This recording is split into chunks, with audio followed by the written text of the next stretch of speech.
Hello, good morning. This is Dr. Iftikhar Ahmed Ansari, Department of Political Science, Aligarh Muslim University, AMU. Friends, today I'm going to talk about one of the theories of democracy, and that is the plural democracy. Now, when we talk about plural, it means a theory which believes that a decision making and the process of democracy needs to be diffused in society. So pluralists, they maintain that power in society is shared by many groups and it is not enjoyed by an elite. So the main contention of the pluralist is that the decentralization of political power, and pluralists do not see political power as being centralized in the hands of economically dominant classes. Now, if you look at the development of the theory, how it came about, we find that the intellectual roots of the pluralist theory of democracy, it lies in the group theory, which in turn is based upon the doctrine of pluralism.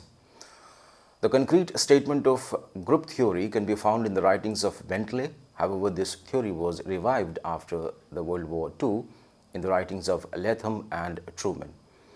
Bentley emphasized that society comprises of actions, that is, dynamic processes, rather than the structures, and that is, the specific institutions or values. So, action, according to Bentley, is always and invariably, it's a group process by men in groups. So, various groups in society are in perpetual interaction with each other. In this way, Bentley emphasized processes and de-emphasizing the role of individual. So, according to Bentley, a group is a mass of activity rather than a collection of individuals. So, he forcefully pleaded that group rather than the individual or society is the basic unit in the study of politics, and it is also the functional basis of government.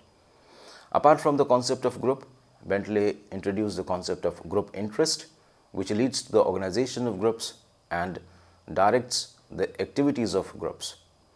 So, Bentley maintained that the society itself is nothing other than the complex of groups that comprise it. So, the pluralist theory of democracy has developed on the basis of activities of interest groups in politics and political power. It is believed it should be shared between the government and different interest groups working in society. So, it needs to be shared between the government and different interest of groups operating in society. So, democracy means decentralization of power, or pluralist theory of decentralization. So, according to this theory, centralized power is always unlimited and it is against the principle of democracy. Now, the question arises, where is the need of this theory? Why it was needed at that time? So, the pluralist theory of democracy has been expounded during the present, that is the 21st century, by American political scientists, mainly to support the contention that the socialist political system, which was one-party system and where political power is highly centralized, are undemocratic. So, the main object of this theory is to prove that the Western liberal political system, especially the political system of the United States of America, is pluralist, and because of that it is democratic, and that the political system of Soviet Union and China are not pluralist and hence undemocratic.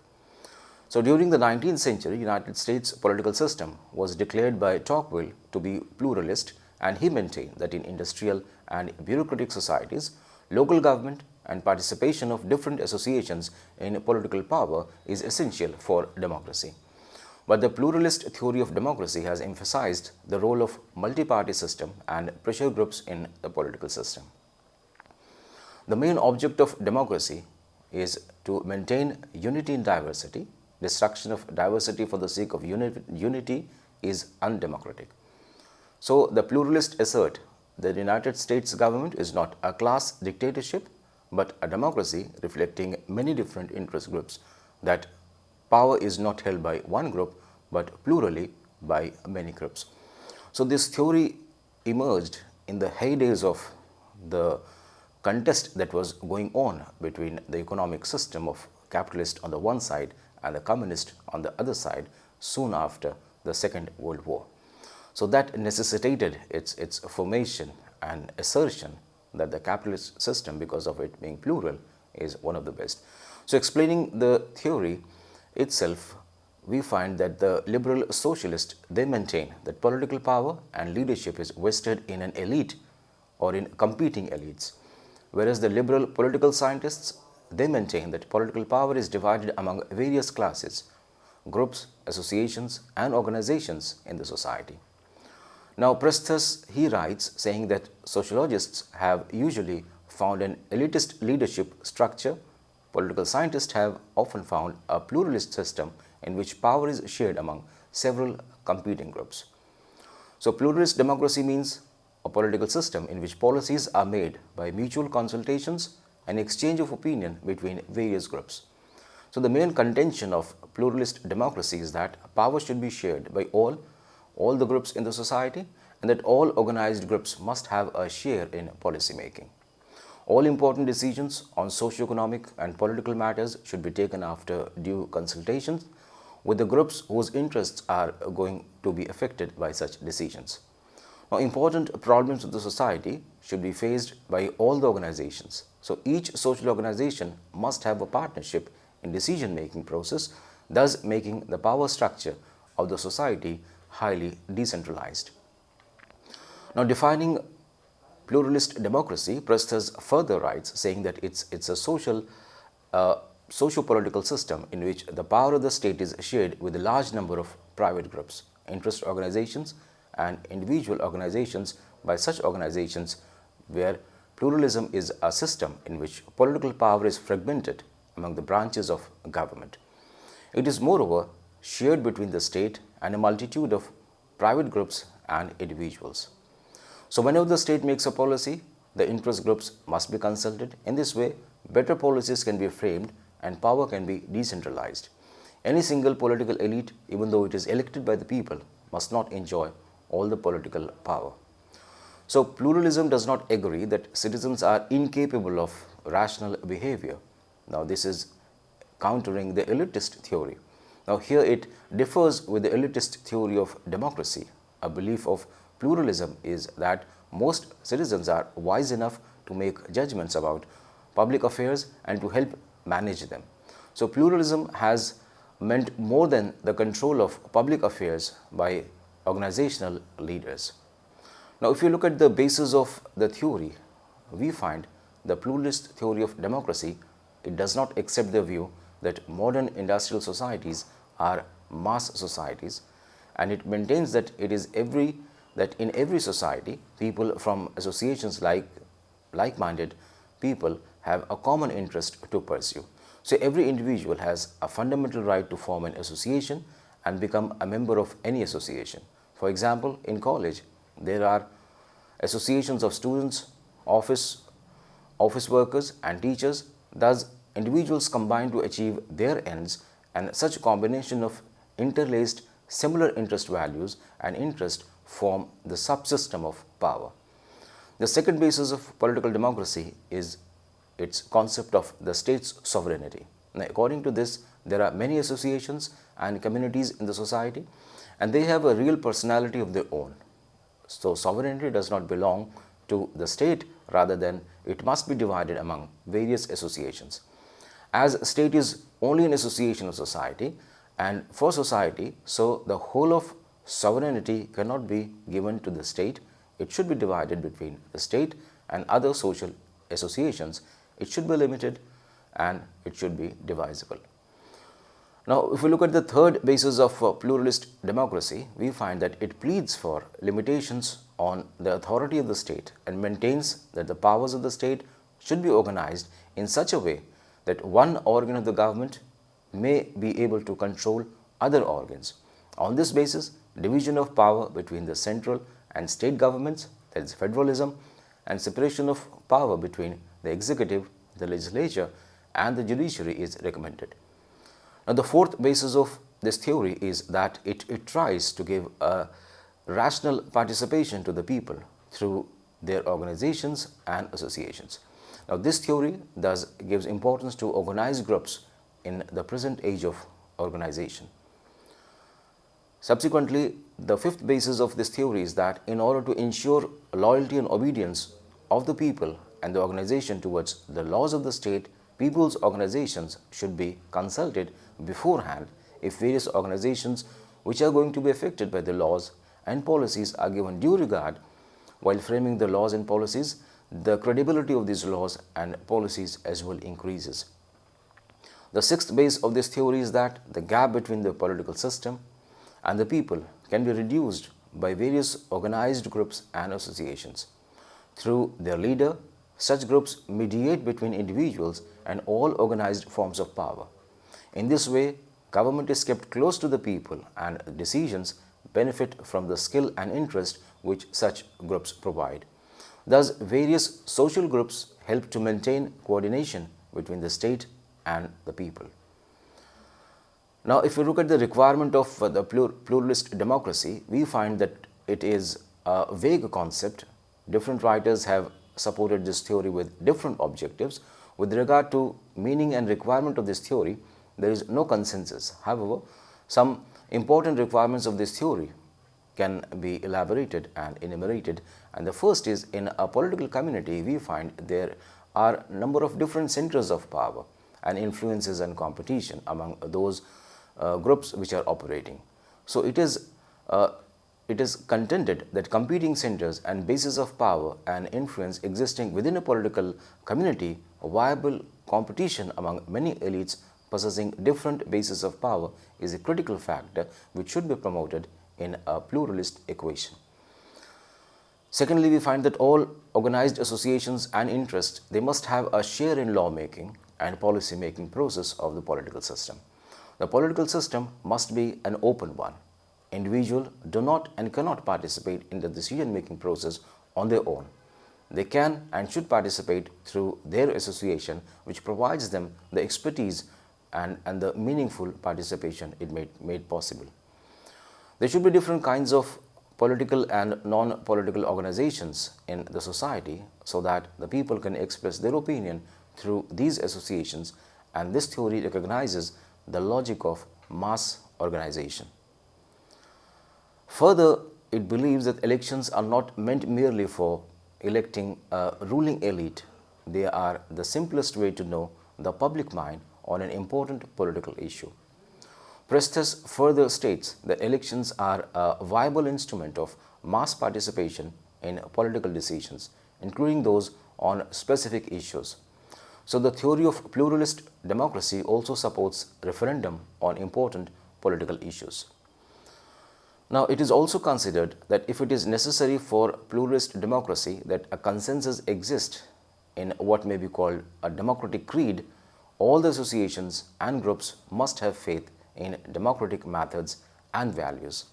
The ruling party as well as the opposition party or parties, they must have faith in the game of democracy. Collectivity can be ensured only when all the groups have faith in the democratic ideals. Now, on the basis of what we have discussed so far, if we try to evaluate and see what this theory offers and what are its criticism, we find that this theory is a mixture of classical democratic ideals and the ideals expressed by the elitist theory of democracy.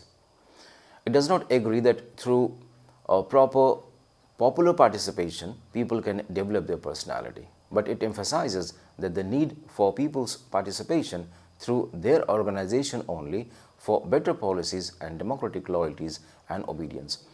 It takes a different view of elections and maintains that elections are not merely to elect an elite, but they are the simplest method of knowing popular opinion on policies. In spite of all these democratic assumptions, this theory has been critical and it has been criticized on many grounds. The main criticism of this theory has been that it encourages the politics of pressures. Because of this pressure politics, government becomes very weak and is unable to make policies and take firm decisions. So the government is compelled to adopt compromising attitude in capacity to serve the general interest suffers due to this pressure. If we look at the individual basis, this theory does not recognize the moral worth of individual, nor does it accept the classical liberal view that the individuals behave rationally in politics. This theory, on the other hand, emphasizes the organizations and associations in society and by its emphasis upon group and corporate hegemony to the decline of individualism is what it enforces. So every organization and association is hierarchical and oligarchical because of the laws of organizations they operate. So the voluntary organizations or associations which the early theorists of pluralism relied upon to sustain the individual against a unified omnipotent government have themselves become oligarchical and governed hierarchies. So instead of serving the interests of their members, it is found that organizations generally serve the selfish interest of their leaders. Now, if we look at the basis of the elitist theory, on the basis of elitist theory, if we try to see the logic of pluralist democracy, we find that the elitist theory it says that the open participation of different associations in decision making, it may lead to instability and disorder. Though the elitist theory maintains that there must be competing elites or plural elites in society, it refuses to accept that various associations should be given a share in policy making. The elitist theory takes a narrow view of pluralism and argues that pluralism exists if no single elite dominates decision making in very substantive area. In effect, if bargaining and opposition among 3 or 4 elite groups persist, pluralism remains viable. So the existence of competition among elites, so to speak, has become the essential criterion. But the pluralist theory of democracy supports participation of different organizations of society, while the elitist theory criticizes it. Now, if we look at this pluralist theory from the point of view of Marxism, we find that Marxism criticizes the view that different associations and groups in a class-divided society can have equal share in political power and decision-making. Nor does it agree that mutual consultations between different groups representing different interests will lead to any kind of consensus. What it believes is that in a class-divided society, political power vests in the hands of economically dominant class and its organizations. So the organization and the working class in that organization cannot have due share in a political system. The pluralism that exists is too often restricted to the few who are powerful in the organization and who monopolize all the area of social activity. Now, in conclusion, what we can say is that this pluralist democracy, it is suggested, is the most democratic political system, and it is feasible only in the liberal pluralist societies. However, pluralist democracy is being interpreted by the supporters of the elitist theory in such a way that it has become a counterpart of the elitist theory itself. So the elitist theory interpretation of theory tries to restrict it to the plural elite, and when Robert Dahl uses the term polyarchy, he suggests an elite pluralist theory of democracy. Now, this pluralist democracy as well as the elitist theory of democracy are based on the assumption that mass democracies are not possible. Masses cannot be given an open participation in political processes. Both these theories deny the possibility of governing democracy and maintain that only governed democracies are possible. The assumption of pluralist democracy may be identical with the elitist theory in many respects, but if the concept of polyarchy, which is used by Dahl and Sartori, or the concept of plural competing elites is accepted, then one may say that this theory has merged with the elitist theory of democracy and has lost its independent existence. But that is not the case. In fact, the pluralist democracy believes in the participation of various associations on equal terms into the decision-making process, and if in a political system that is admissible, their participation is allowed and they are consulted, it not just improves the efficiency or the acceptance of the policies, but it also makes the democracy meaningful. So with that, I come to the end of my presentation on pluralist theory of democracy. Thank you.